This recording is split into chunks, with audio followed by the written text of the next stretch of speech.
this video, we're going to work with another type of spider called the crawl spider. So far, when we created a spider using the scrapy genspider command, we used the default template, which is the basic template. The basic template was made of a class with different properties such as the name, allow underscore domains, start underscore URLs, and also had one parse function. But you can also work with other type of templates. So open up a terminal and write this command, scrapy genspider-l. Then press enter and you will see all the available templates. So there is the basic template that we've been using so far in this course, the crawl template that we'll use in this video, and the CSV feed and XML feed that are not used so frequently. Now let's create a new spider using the crawl template. So we write scrapy genspider-t and then crawl, and then we write the name of the spider we want to create. In this case, I'm gonna name it transcripts. Then let's go to the website to copy the link and then let's paste it. So now let's get rid of the HTTP protocol and then let's run this command. So we press enter to run the command. And then we get a message that says that we created a transcript spider using the crawl template. Remember that I did all of this in the spider underscore tutorial folder, which is the project we've been using so far. Now let's go to PyCharm to see the spider we created. So it's here, it's the transcript.py. So I'm gonna double click on it. And here we have the template of the crawl spider.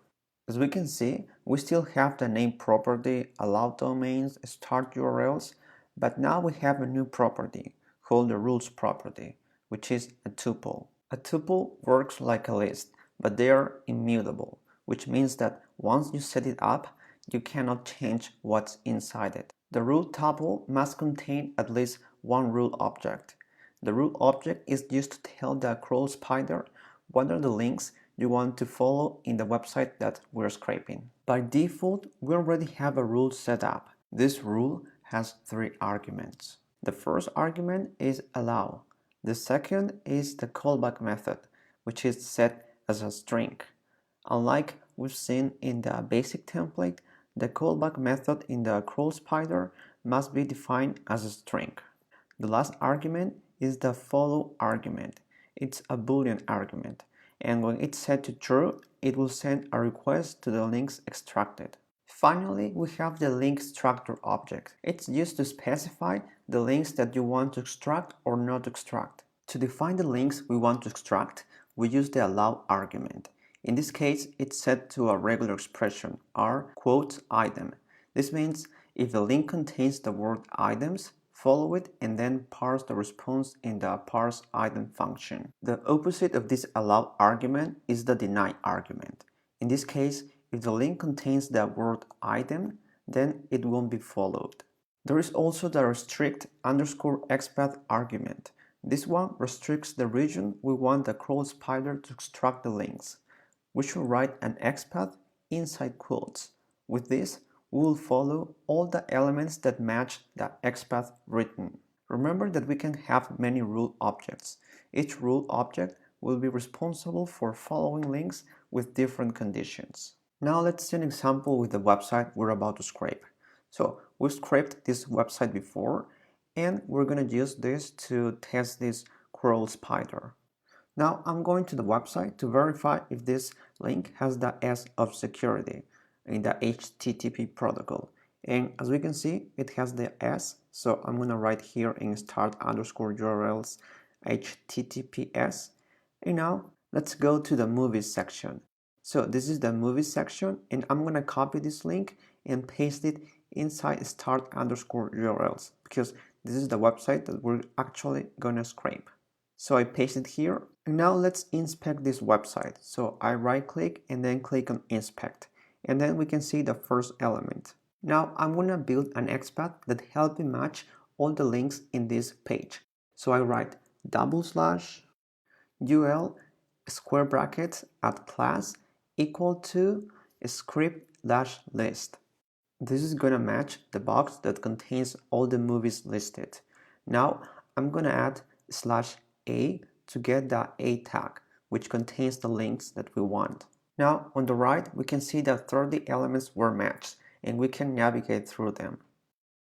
Now we copy this XPath we built and we paste it here inside the quotes where I wrote XPath expression. And this is gonna be part of the rule I'm building. So this is the argument restrict underscore XPath. So we will follow only the links of the elements that have this XPath.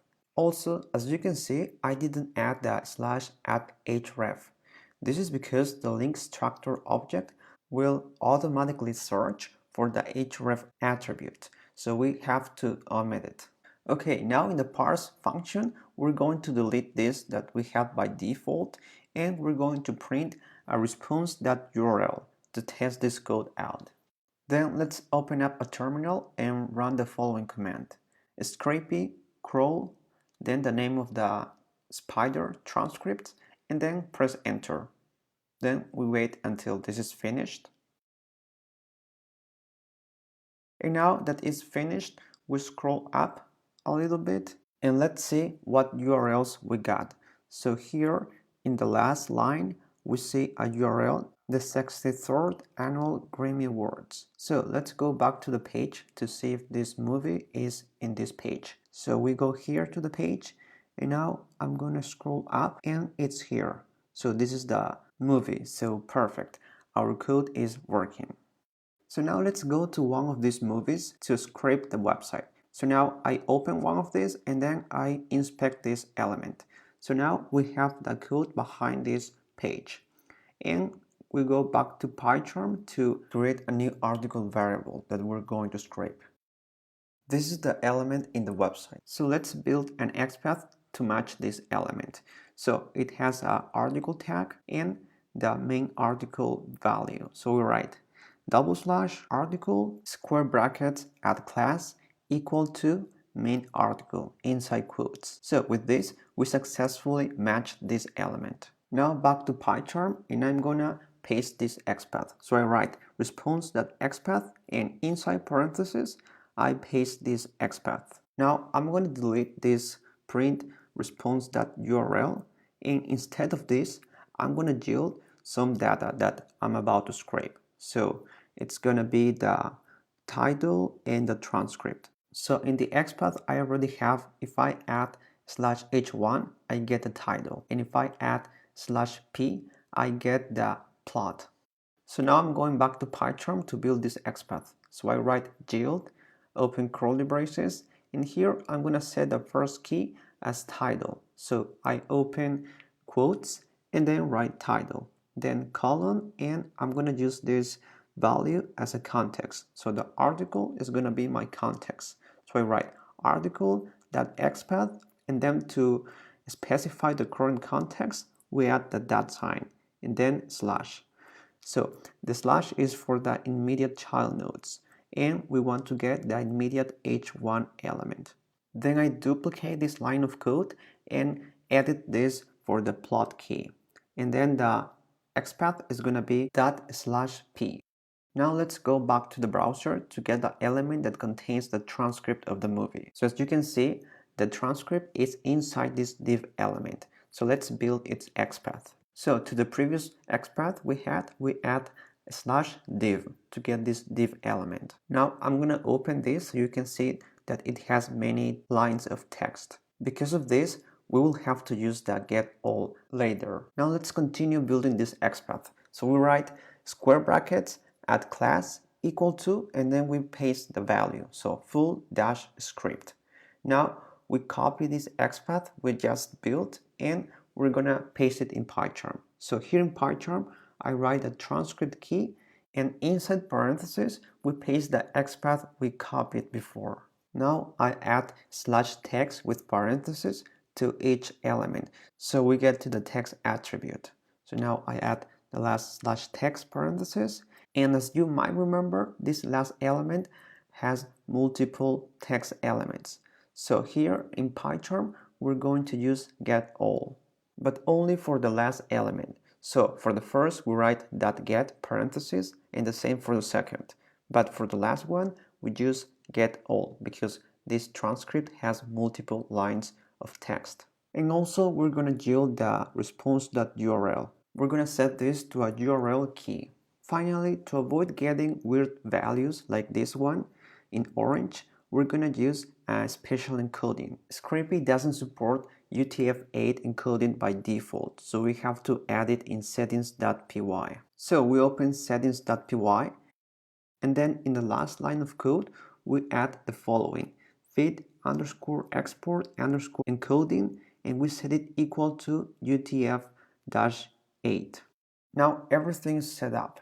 I'm going to close these windows I have, and now I'm going to open up a terminal to run this script. So here I write the command scrapy crawl and then the name of the spider, so transcripts. Then I write -o and transcript.csv to store all this data into a CSV file. So now that this is ready, I press enter and wait until this is finished. Okay, now let's go back to PyCharm to see the CSV file we created. So let's open this transcripts.csv file, and here we have all the data scraped. And that's it. In the next video, I'm going to show you how to handle pagination using the crawl template.